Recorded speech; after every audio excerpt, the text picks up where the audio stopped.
Ranking potential West Ham summer signings. Now, I haven't got everyone included. I've only included about 6 or 7 players, because if you want to see a part 2, now I can include the likes of Milinkovic and Tony and all those players. Let me know in the comment section down below. But we are rating Adam Armstrong, Junior Firpo, Olivier Giroud, Christian Benteke, Alex Crowl, Jesse Lingard and Simmer. Now, starting off with Adam Armstrong. Now, where do I sit on Adam Armstrong? Now, this is a striker who probably a little bit against the grain of a typical David Moyes striker in terms of Arnautovic. Arnautovic could do a bit of both in terms of holding the ball up, running the channels. Same thing with Antonio. Now, Adam Armstrong, he's 5'7". Whilst he'd be very good running the channels, is he someone that would be able to hold the ball up or play that lone striker role that well? Now, he scored a ton of goals for Blackburn. Now, Blackburn won around about 25 million, but he's only got a year left on his contract. So for me, I wouldn't prioritise him and put him as a priority signing, but I do think he's a good option depending on if maybe our other #1 striker targets fall through. Now, let's look at Junior Firpo. Now, this is a left back who plays for Barcelona. He was signed from Real Betis like 2 seasons ago, and he's an attacking fullback, probably more suited to the wing back role rather than a traditional left back. Now, for me, if I was to compare him, I think he's a bit better going forward than Masuaku, and I think he's a bit better defending than Masuaku. And with left backs and right backs in the modern game, there are always question marks regarding are they a better defender. And obviously we've now got Soufal on the right hand side, who provided 7 assists for West Ham this season, whilst being very good defensively. However, do I think that Junior Firpo will be a good signing for West Ham? I do. I really do think he'll be a good sign. I think Cresswell, who had a fantastic season. Masuaku, can we rely on him? He's just picked up another injury, or the injury that he did have previously, you know, post-operation. He got some fluid around his leg and he did not take part. So I'm actually going to say that Junior Firpo would be a good option. Not priority again, but I think he would certainly be a good option if we was to go down that route.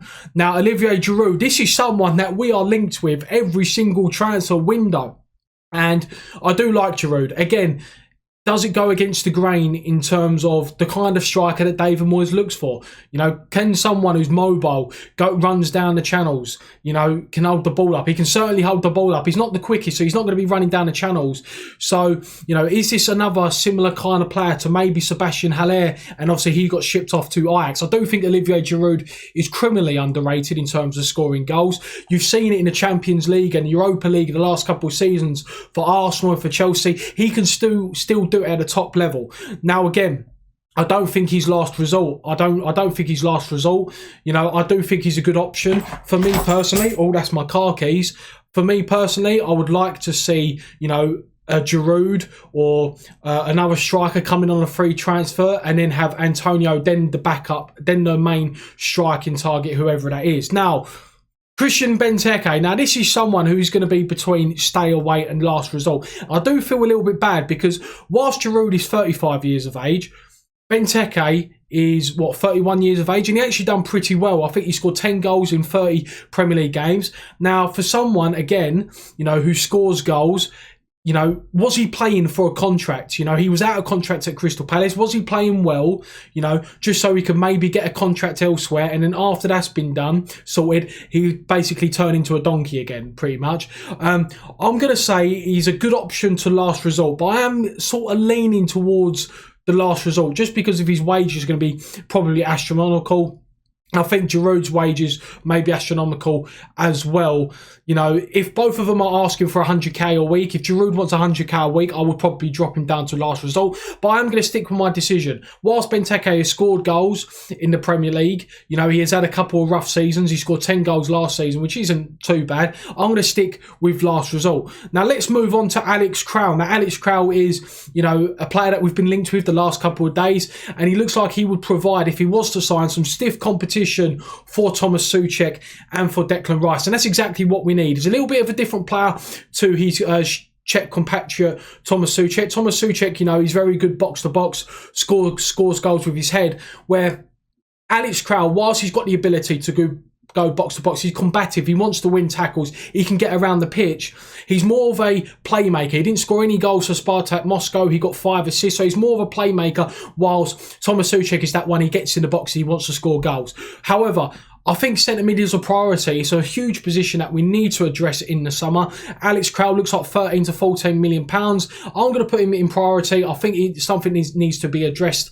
And, you know, we can't rely on Thomas Souček and Declan Rice to be fully fit like we saw towards the back end of last season with Declan Rice.